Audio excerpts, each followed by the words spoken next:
Welcome to another episode of Anything About Everything. And today I have Dr. Chadash with me. I'm super excited for this episode. Small story when I came to US, I took my MBA, and my first class in US at University of Tampa was with Professor Chadash. I'm super excited for this episode. We're going to talk about mostly economics. When I say economics, like cryptocurrencies, fiat currencies, budget deficit, budget surplus, and the current economical system and the future economical system. It's gonna be a little nerdy with a lot of numbers involved in it. So gear up, and yeah, I'm excited. Welcome to the episode, Professor Chadash. Thank you very much for having me. Awesome. First of all, thank you for doing this. I know it's your day off, and you're here to support me. That means a lot for me. Mhm. Just to start off with, like, what got you interested in teaching? Like, why did you choose teaching over all the other professions that you could do? First, my mother is a teacher. She teaches history, Turkish history at high school level in Turkey. So I was inspired by her as a child. I also always liked explaining things and Mhm. simplifying, organizing things. From when you were young. That's from when I was young. And when I was in college in Turkey, I was tutoring students already. Oh, wow. Yes, and then when I came to the US, when I did my PhD at University of Illinois, I was a teaching assistant, and I enjoyed it very much, Hmm. and I was doing well. So that became a passion of mine over time, and I'm so happy in the classroom. Awesome. Yeah. Yes. I mean, I used to love, not only me, most of my friends, they used to love attending your classes. Mhm. And most of the girls had crush on you too. I didn't tell you about Thank you. that. Thank you. So yeah, it was wonderful attending your class. And I wanna touch a little bit more about your personal interests. You also told about you love traveling and going Yes. and visiting new countries. Can you tell me which is your favorite country that you visited till now? That would be France, France. because I am so interested in French culture, French history, French food, cheese, desserts.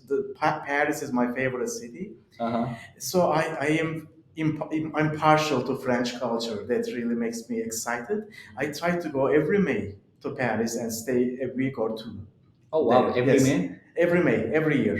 Nice, nice. Mhm. And you're also studying new language, right? Yes, I study French and Spanish every week with two tutors, 1 hour each, and Hmm. I'm gonna take an advanced French and advanced Spanish class starting next week at USF. So you'll be a teacher and a student at the same time. Yes, at two universities. Yes, Okay, two yes. different universities. That's wonderful. So yeah, let's talk about the economical situation, right? So currently in US, there's a lot of talk about recession coming. Recession is not coming, and Fed is increasing the rate. The Fed is not increasing the rate right now. The Fed decided not to increase the rate, and they say, I think we have managed to have a soft landing. And to the viewers, soft landing means, I'll let Professor Chadash talk more about what soft landing is.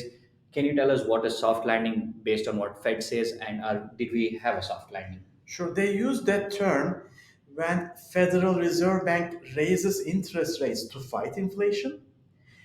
That could raise unemployment and give us a recession. That would be rough landing. But Okay. if they are able to raise interest rates, reduce inflation without causing recession or unemployment, Hmm. that would be soft landing. Okay. So we don't create a second problem Hmm. while fixing the first First problem. problem. That would be soft landing. Okay. Did the Fed really manage to do it?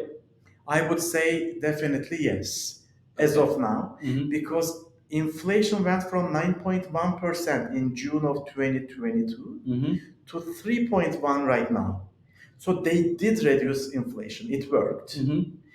Uh, Also, unemployment rate is only 3.7%, and we don't have a recession. Okay. So they created something exactly the opposite of stagflation, which means high unemployment and high inflation. We have low unemployment and low inflation right now. Is that good for the economy? Excellent, yes. This is what you want. Okay. Low unemployment, low inflation. Interesting. So you're saying we have managed to do the soft landing. What do you think the prospects of the future is going to be with the U.S. economy, with the new elections coming in and probably Yes. a new president? Um, See, making predictions, we economists are notorious in making bad predictions.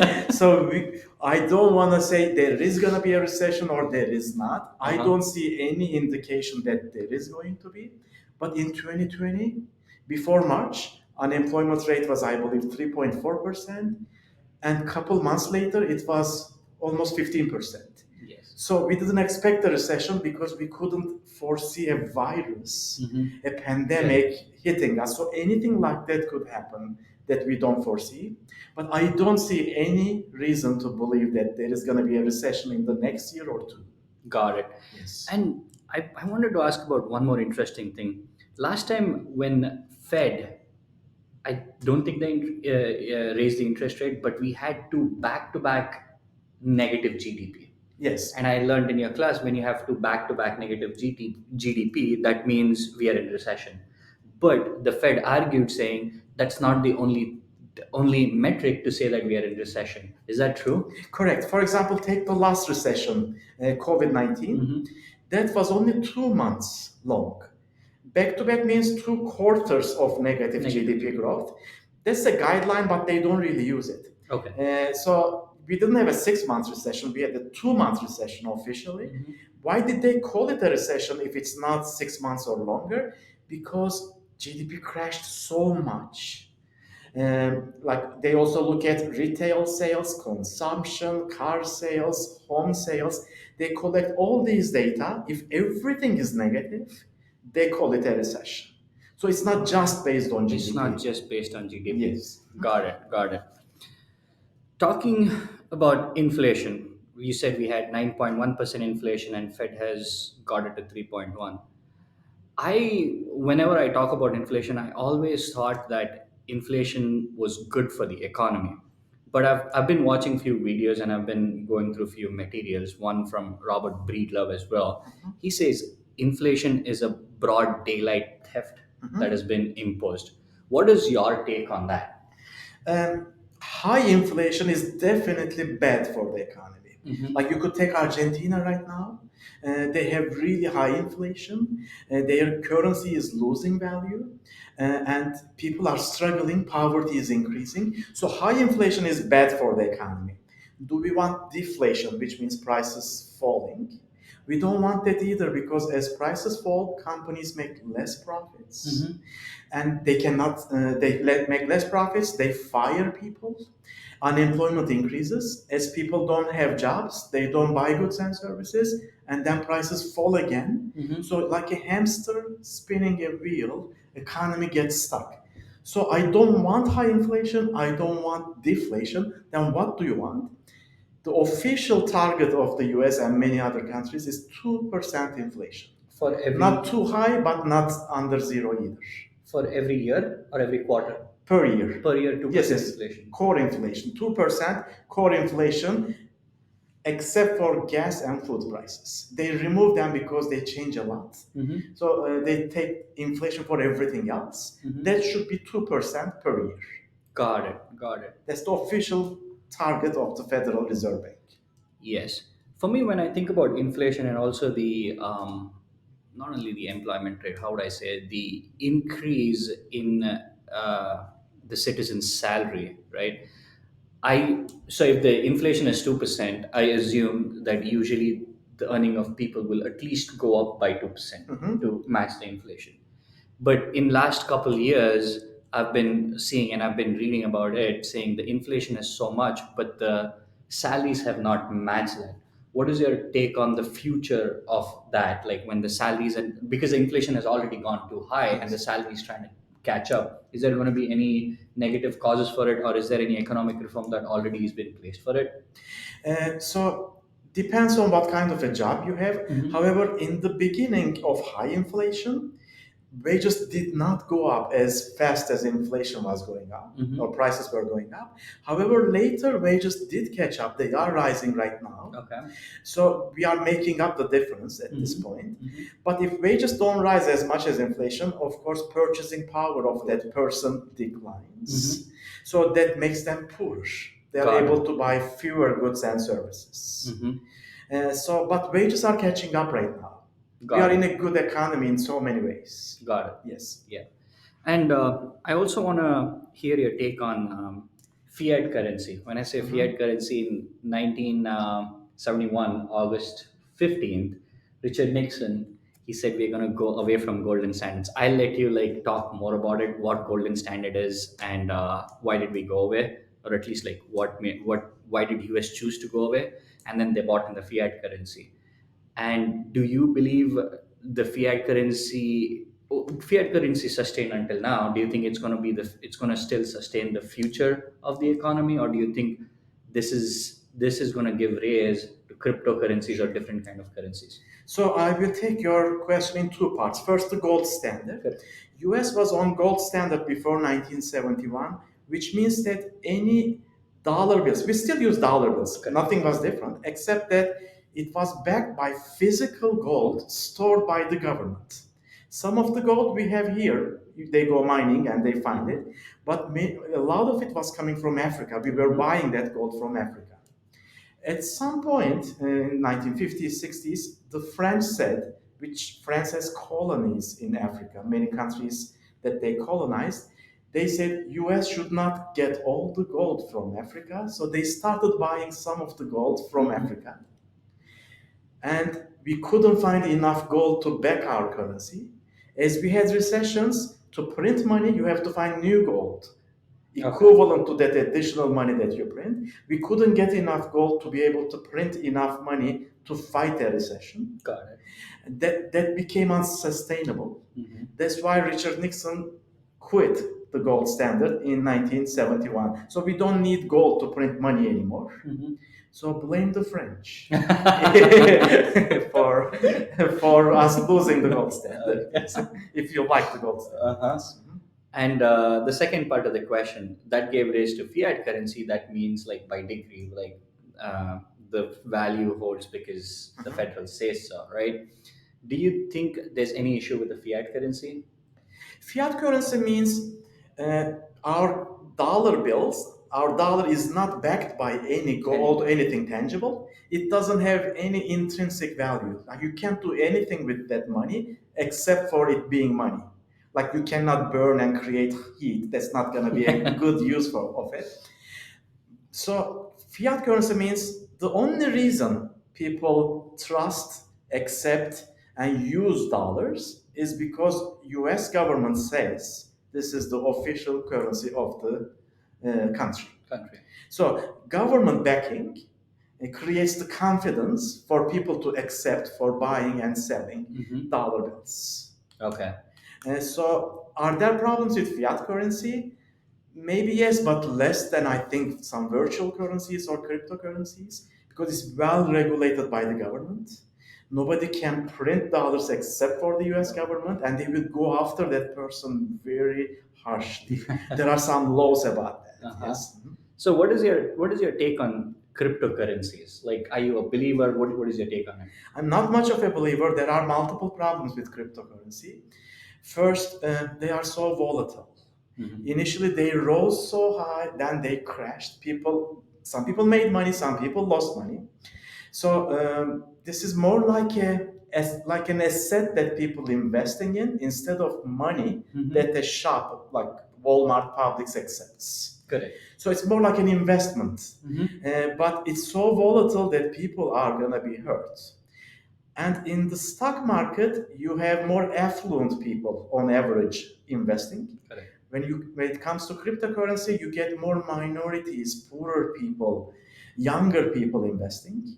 So vulnerable people are getting hurt more. That's gonna raise inequality. So in addition, it's not well regulated. Like US dollar is very well regulated.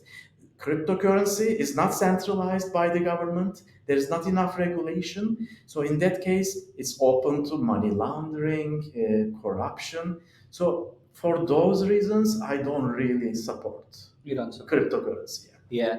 For me, like I've researched a lot on cryptocurrencies. I'll take the probably non-conventional approach. Like I'm a believer of cryptocurrency just because I feel in the world nowadays everything is going towards being decentralized, right? With the social media coming in, with a lot of universities putting their courses on YouTube and Yes. stuff. So I take that's how I started, like, learning about cryptocurrencies. Like, it became decentralized and every single transaction is traceable. But I never thought about the lower middle income classes. Like, how would they um, storm out that volatility that happens in that? Because, like you said, if I can go and buy 1 pound of bread today, and tomorrow if I cannot buy, it might not be difficult for affluent to swallow that, but for a lower middle class, it'll be too much for them to swallow the volatility. I didn't think about that, Yes, but you yes, bring up a really good yes, point yes. about that. Yeah, interesting. Let's talk about income inequality. Right now, there's a big concern about there's a lot of income inequality, and based on what I know, I might be correct or wrong. Major empires, they had an issue when they saw there was a huge disparity between the upper class and the lower class. When the difference became too much, there was a lot of, like, what do you call the social unrest, Mhm. and that caused the whole empire to fall. And nowadays there is a thing saying, like, there's a huge wealth transfer that's happening. And forgive me if this question is too long. Mhm. There's too many layers to this, but I see that they say we pay social securities for the baby boomers, we as in millennials, and tomorrow the Gen Z or Gen X should pay the social security for the millennials. But there are not enough Gen Zs that pay social security for the millennials. So there's going to be a huge income disparity, and this is going to cause a lot of unrest, and that's going to be an issue in US. So what is your thought on this income inequality, and do you think universal basic income is the only way to solve it? So income inequality first is not good for the economy. And here is the reason. Imagine one rich person making toothbrushes and toothpastes, a billionaire. Everybody else is poor. So this is a very unequal society. Correct. How many toothbrushes or toothpastes would that rich person buy? Mhm. It's only one person, only one. And the other people cannot afford it. Correct. So then the rich person is not going to have enough income either because not enough people are buying it. Buying. But if you have a healthy middle class, if income is more evenly distributed, I'm not talking about complete equality, but less unequal than today, then you have a healthy middle class buying millions of toothbrushes and toothpastes, which also makes the rich people who own that company happier. Got it. So consumption increases when you have a healthier middle class. Because one person doesn't need that many toothbrushes, but a large middle class needs millions of them. Correct. Correct. Yes. That's one reason why we should have less inequality. Another one is more inequality you have, more crime you could have. And the feeling of injustice arises. So when you have more crime, that's also not great for the rich person who has to have gates and walls and security guards live in fear. So I believe that less inequality will help the rich too. How do you solve when there's an issue like inequality, income inequality, when there's an issue going on as such? How do you solve it? Is universal basic income the only way to solve it? No, it's not the only way to solve it. There are multiple ways.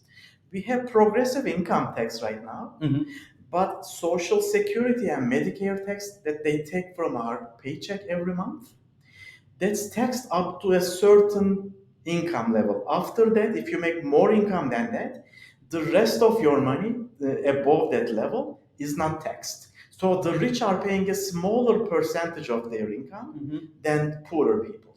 Got it. That's first not fair. Second, Social Security could make more money and become more sustainable if everybody was taxed at the same percentage, no matter how much they make. Hmm. So that would be more fair, and Social Security would be more sustainable. Got it. And universal basic income creates some problems with incentives. When you give money to everybody, even if they don't work, that could hurt incentive to work, Correct. which could in turn hurt our economy. However, if that basic income is not too high, maybe less than half of minimum wage, and it's only done for 6 months, not forever, I could support that so that we don't have as many homeless people, for example. Got it. For me, why the universal basic income that I brought up is with all the AI revolution that's Mhm. happening. What is your take on AI, the increase in AI or the AI revolution that's Mhm. happening right now? What is its cause on the economy of the country? And for example, everybody are working. I mean, most of the companies are working towards self-driving truck, right? Yes. And that's going to put millions of these unions and these Yes. companies that's around the trucking business. Are we ready for it? What is your take on it? I am optimistic and excited about AI. I support it. And it's going to happen. Technology improves. So, what you're talking about is automation, Correct. AI replacing jobs, Jobs. which is happening, and some type of jobs will not be as available, and people are going to lose those jobs, Mm-hmm. which has already been happening in other ways. Like you go to a supermarket, you have self checkout, Correct. so you don't need as many people working there Correct. anymore. This has already been happening, automation. But we have only 3.7% unemployment. So obviously, that doesn't ruin the economy Mm-hmm. because new jobs could always arise with new technologies too. Correct. And we need AI programmers, AI technology makers. So there will be different kind of jobs. So Mm. we should let this technology, let this advancement continue. Got it. Got So it. I'm not concerned about too many people losing jobs, unemployment skyrocketing. That may not happen. Got it. Got Yes. it. Got it. Interesting. What is your take on gig economy? And I know nowadays a lot of gig economy is replacing the traditional employment system. What do you think about that? Gig economy is very flexible, part-time and on-demand jobs, right? That could work for some people who maybe it could increase our labor force by attracting certain people who would not work full-time otherwise. So there are positives for it. There is flexibility. Like a larger labor force, maybe more productivity, Mm-hmm. yes. But there are also negatives for that person in the gig economy because that usually doesn't come with benefits like medical insurance, sick leave, right? It also has negatives in terms of not having a stable income from month to month. Like this month I get 5 gigs, next month I get zero. So as your income fluctuates, it's gonna be difficult to manage Got it. day-to-day expenses. Got it. So it's positive and negative. Can you brief me about the budget deficits, budget surplus, and the debts Yes, right now United States has $34 trillion of debt. of debts? That's very high. Mm-hmm. Yes, we also have been running deficits, much higher in the beginning of the pandemic than today. Mm-hmm. Deficit means government spends more than it takes in tax revenues. Okay. Right. That means total deficits accumulated since 1776, Declaration of Independence. 1776. Six. Okay. So all the deficits combined is that. That is a much greater number than 1 year's deficit. Deficit is only for one One year. year. That is for entire history of the United States. Okay. And it's like the incremental, like when you have surplus, you Yes, deduct that exactly. from the deficits and you say, okay, this is the Sure. total debt. Budget deficits would increase our debt. Budget surpluses would decrease Decrease our our debt. debt. Yes. What happens when the country defaults on the debt? Which happened to Argentina, and at Mm-hmm. certain point, I believe Greece as well.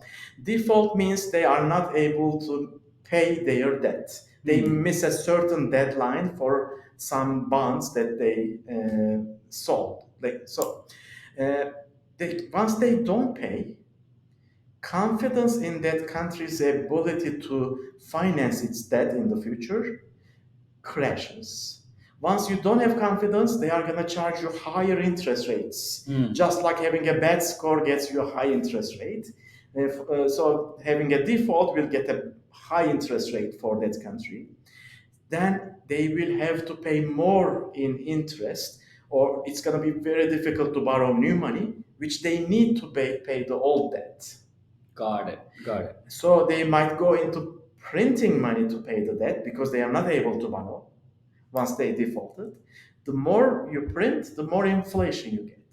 Correct. So that's happening to Argentina right now.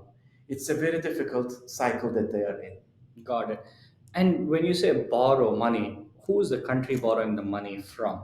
There are international financial markets, and countries buy and sell government bonds, Hmm. right, in those markets. So you can borrow, like you can buy like US sells bonds Hmm. to borrow money from China. In the Okay. future, we are going to pay it back with interest. With But interest. US pays a very low interest, so we are getting really cheap money Okay. because there's so much confidence in the US. It's a superpower, plus dollar is the international reserve currency. So we have privileges that no other country has. So, do you have any idea which other country borrows money from China, or is it only US?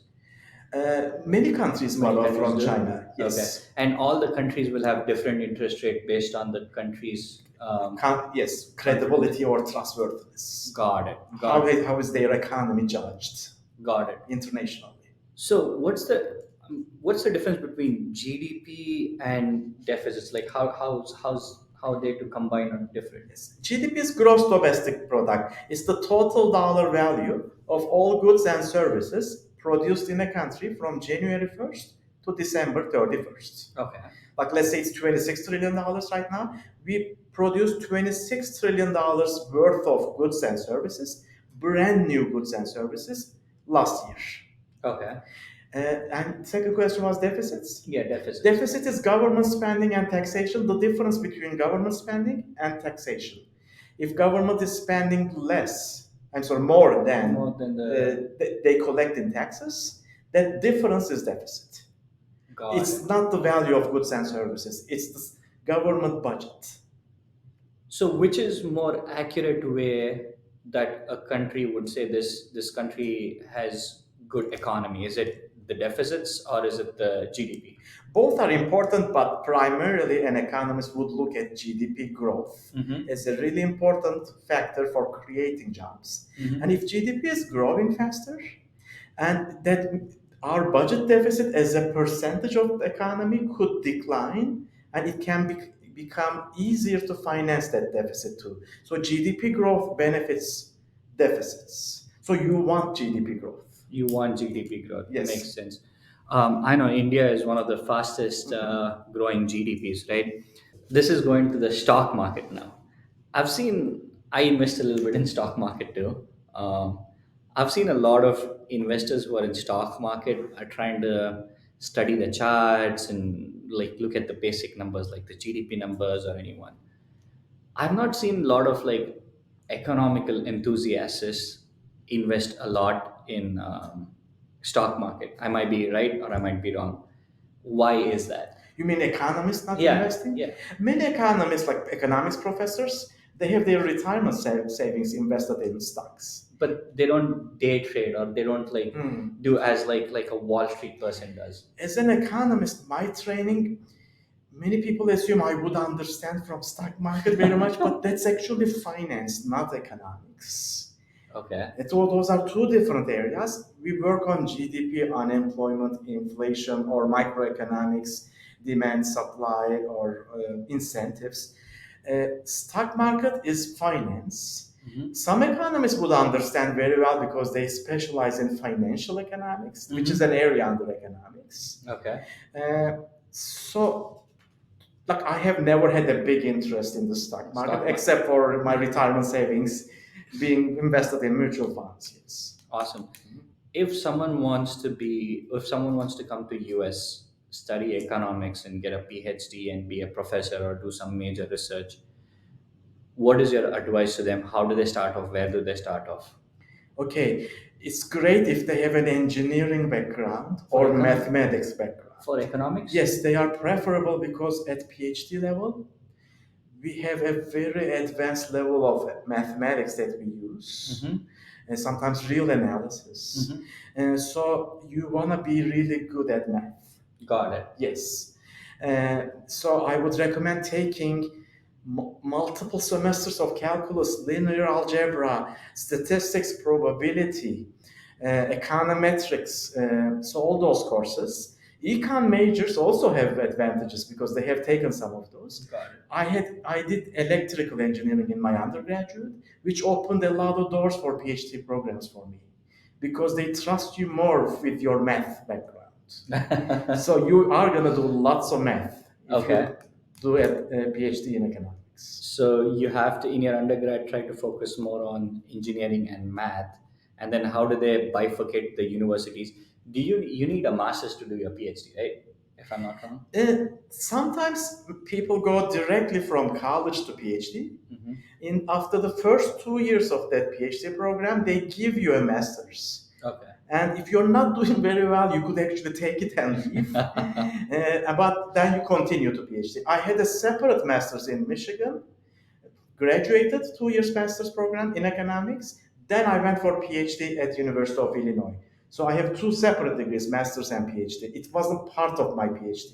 Got it. Yes. So how would they bifurcate the university and how would they choose their niche? Like when you start off as a PhD person or a doctorate person. You mean after PhD or before? Before PhD, like say I finish my undergrad, Uh-huh. say I have a construction engineering, Yes. and I have certain maths class that I've taken, and I want to do something in economics because that's where my interest is, like probably some topic. So how do I start off? Like, is there a topic that I choose, or is there a college I have to first look and then look at the professor and then look at the topic? Like, how does that work? See, some people look at the professors and their publications at that university and imagine working with that professor in their dissertation during PhD, but that doesn't always come to fruition. I mean, that professor could retire, move to another university, or you may not have the right connection with that professor. So I wouldn't base it on that. Mm-hmm. However, there are certain focuses, strengths of each university. Got it. But US News Magazine ranks PhD programs in economics based on different fields, economic development, different ranking, Got it. micro, macro, econometrics. So if you wanna study econometrics, there are certain universities that are better in that area. And you would find it at US News Magazine. So you could base your decision on that.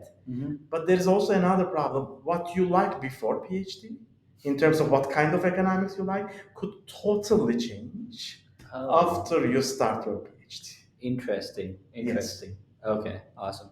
And what was your research paper on when you did your PhD? The first research paper. My research was in political economy, and my first paper was on media bias.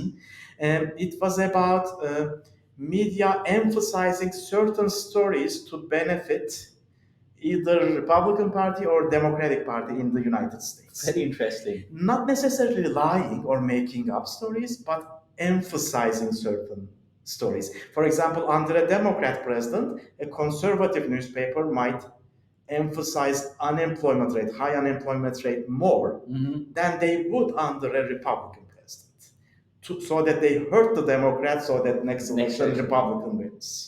That's interesting. Yes. So I collected data going through newspaper archives using a keyword search to see how much they emphasized unemployment, to measure that under a Democrat versus Republican and measure that bias. And I did find bias, and the type of bias was not fiction, that they were not lying. But they were just cherry picking stories. And when you say you did find bias, what did you use any mathematical? Yes. Okay. I used regression analysis, Regression with panel data. Okay. Panel data means like I have a bunch of newspapers over time. Okay. So it has a time dimension and a cross sectional dimension. Got Both. it. Got it. Yes. Got it. And yeah, how long did you take to do that research? Like how many years of work did you put in? For a couple reasons, mine took longer than average. It took me 7 years to finish my PhD, Wow. and I already had a 2 years master's before that. And first 2 years of PhD is coursework. And then after that, you are supposed to write your dissertation. It could take 5 to 9 years in economics, depends on the person. I was teaching, so that was taking some of my time. I also was into traveling, so that took some of my time. So I delayed it and delayed it. So it took me 7 years, but that doesn't mean you will take 7 years. Okay. It could be Depends. 5 years. Depends Yes. on Yes. stuff. And I was also last time when I was talking to you, you said about when you publish a paper, it has certain like grading or classes to it. Can you talk a little bit more about that? Quality of the paper, Yes. yes. We have many economics journals in different areas. Some of them are general economics journals. They accept all kinds of different topics.